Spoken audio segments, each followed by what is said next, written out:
সম্ভ্রান্ত ব্যক্তি ছিলেন, সম্ভ্রান্ত বংশের ছিলেন, যার কারণে সকলের সাথে আগে থেকে তার একটা গভীর সম্পর্ক ছিল। মানুষ বিভিন্ন প্রয়োজনে আবু বকর রাদিয়াল্লাহু তাআলা আনহুর কাছে আসতেন।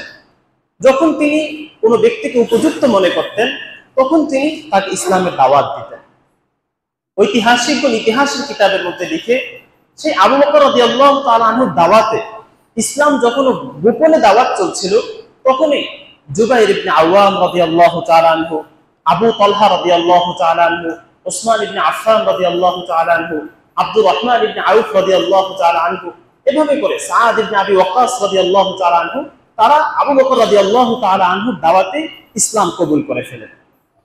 এভাবে করে ধীরে ধীরে গোপনে দাওয়াত চলছে, কিন্তু দাওয়াতি কার্যক্রম, দাওয়াতি মিশন সামনে ধীরে ধীরে এগোচ্ছে এবং ধীরে ধীরে মুসলমানের সংখ্যাও বাড়ছে।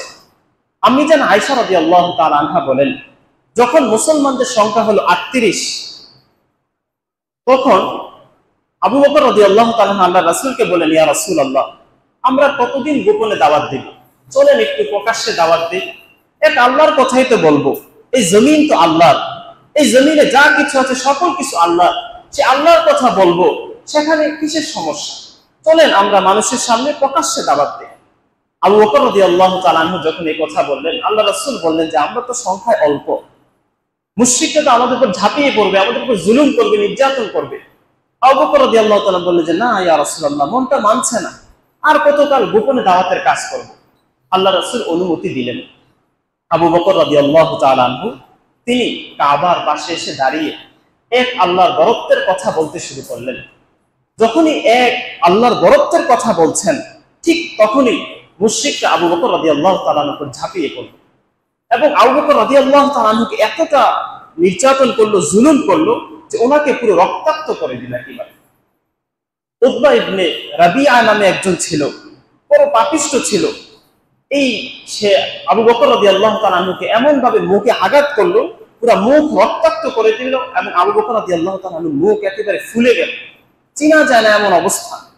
এবং এক পর্যায়ে এতটা বেশি জুলুম করেছে, নির্যাতন করেছে, আবু বকর রাদিয়াল্লাহু তাআলা আনহু জ্ঞান হারিয়ে ফেললেন, অজ্ঞান হয়ে পড়ে আছেন। এমন সময় কয়েকজন মুশরিক তাকে ধরে তার ঘরে নিয়ে গেলেন।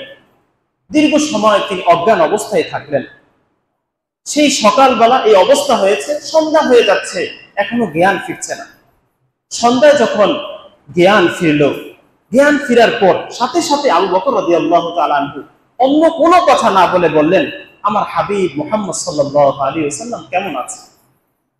যখন তিনি এই কথা বললেন, আশপাশে যে মুশরিকরা ছিল তারা রেগে গেল, যেই মুহাম্মদের কারণে তুমি এত মার খেলা, এত কিছু খেলা, সেই মুহাম্মদের কথাই আবার বলছো। তারা তাকে ফেলে দিয়ে চলে গেলেন। ফেলে দিয়ে যখন চলে গেলেন, হযরত আবু বকর রাদিয়াল্লাহু তাআলা আনহুর আম্মা উম্মে খাইর, উনি চিন্তা করলেন আমার ছেলে সারাদিন না খাওয়া অবস্থায় আছে।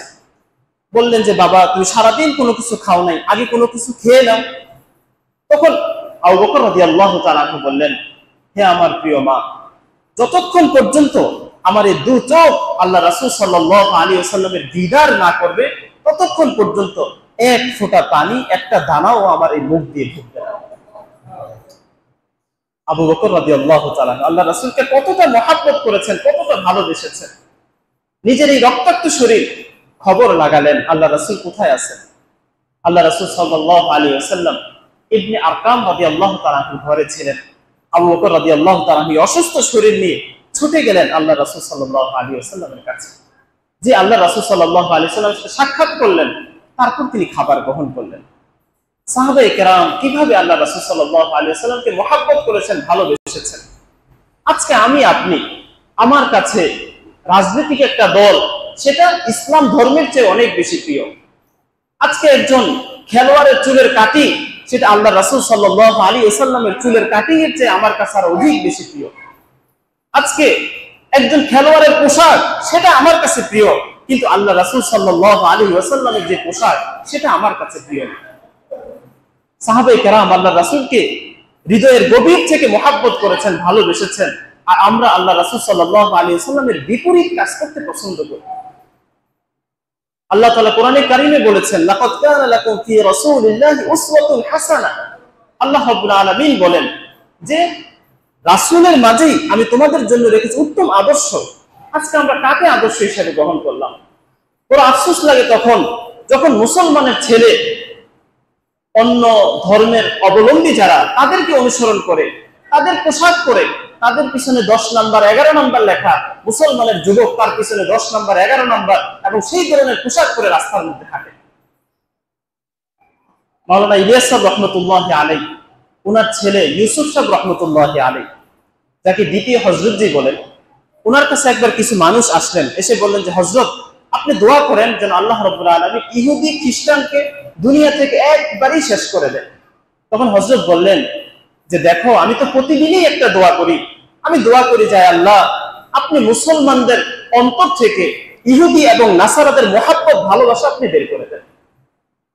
আজকে মুসলমান কিন্তু তার ভিতরে ইহুদি প্রীতি, তার ভিতরে খ্রিস্টান প্রীতি, তার কাছে পাঞ্জাবি পরতে লজ্জা লাগে, কিন্তু একজন অমুসলিমের পোশাক অনুসরণ করে পোশাক পরতে তার লজ্জা লাগে না। আল্লাহ রাসূল সাল্লাল্লাহু আলাইহি ওয়াসাল্লামের মতো চুল রাখতে তার লজ্জা লাগে, কিন্তু অন্য ধর্ম অবলম্বী তাদের অনুসরণ করে চুল রাখতে তার লজ্জা লাগে না। এই হলো আজকে মুসলমানের অবস্থা। সাহাবায়ে কেরাম কিভাবে আল্লাহ রাসূল সাল্লাল্লাহু আলাইহি ওয়াসাল্লামকে মহব্বত করেছেন, ভালোবেসেছেন। আমরা কথা বলছিলাম যে আল্লাহ রাসূল সাল্লাল্লাহু আলাইহি ওয়াসাল্লাম গোপনে দাওয়াতের কাজ চালিয়ে যাচ্ছিলেন। এভাবে করে গোপনে দাওয়াত চালাতে 3 বছর অতিক্রান্ত হয়ে গেল। যখন 3 বছর শেষ হলো, চতুর্থ বছর, তখন আল্লাহ রাসূল সাল্লাল্লাহু আলাইহি ওয়াসাল্লামের উপর কোরআনে কারীমের আয়াত নাযিল হয়, আনদির আশীরাতাকাল আকরাবিন। হে নবী, আপনার নিকট আত্মীয় যারা আছে তাদেরকে আপনি দাওয়াত দেন, আপনার আশপাশে যারা আছে তাদেরকে আপনি দ্বীনের দাওয়াত দেন, আমার বরত্বের কথা বলেন, দ্বীনের দিকে আহ্বান করেন। আল্লাহ রাসূল সাল্লাল্লাহু আলাইহি ওয়াসাল্লাম যখন আদেশ পেলেন, সহিহ বুখারীর হাদিস, আল্লাহ রাসূল সাল্লাল্লাহু আলাইহি ওয়াসাল্লাম সাফা পাহাড়ের উপরে উঠলেন। উঠে আল্লাহ রাসূল সাল্লাল্লাহু আলাইহি ওয়াসাল্লাম চিৎকার করে সকলকে ডাক দিলেন, ইয়া আদি, ইয়া ইবনে ফুলা, এরকম বিভিন্ন যে গোত্রগুলো ছিল প্রত্যেকটা গোত্রের নাম নিয়ে আল্লাহ রাসূল সাল্লাল্লাহু আলাইহি ওয়াসাল্লাম ডাকতে শুরু করলেন। যখন সাফা পাহাড় থেকে আল্লাহ রাসূলের ডাক, মুহাম্মদের ডাক, সবাই ভাবলো নিশ্চয়ই কোনো গুরুত্বপূর্ণ ঘোষণা আছে। যাদের সম্ভব হয়েছে তারা এসেছে, কেউ যদি আসতে নাও পারে তাদের প্রতিনিধি হিসাবে আরেকজনকে পাঠিয়ে দিয়েছে।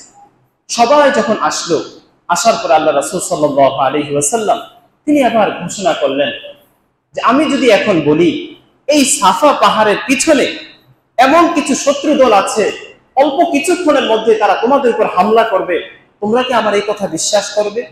সকলে এক বাক্যে বলল, অবশ্যই বিশ্বাস করব। কেনই বা বিশ্বাস করব না? কারণ আজকে 40 বছর যাবত আমরা তোমাকে দেখছি, কোনোদিন তোমাকে কোনো মিথ্যা কথা বলতে শুনিনি, কোনোদিন তোমাকে বেইনসাফ কোনো কাজ করতে শুনিনি। তোমার মতো এমন বিশ্বস্ত মানুষ আমরা আর কাউকে দেখিনি, কি কারণে আমরা তোমাকে অস্বীকার করব? অতঃপর আল্লাহ রাসূল সাল্লাল্লাহু আলাইহি ওয়াসাল্লাম বললেন যে আমি তোমাদেরকে এমন এক আযাবের কথা বলছি, তোমরা যদি লাত, উজ্জা এগুলোর উপাসনা ছেড়ে আল্লাহ রাব্বুল আলামিনের দিকে ফিরে না আসো, তাহলে আমি দেখছি সামনে এক কঠিন আযাব তোমাদেরকে পাকড়াও করবে।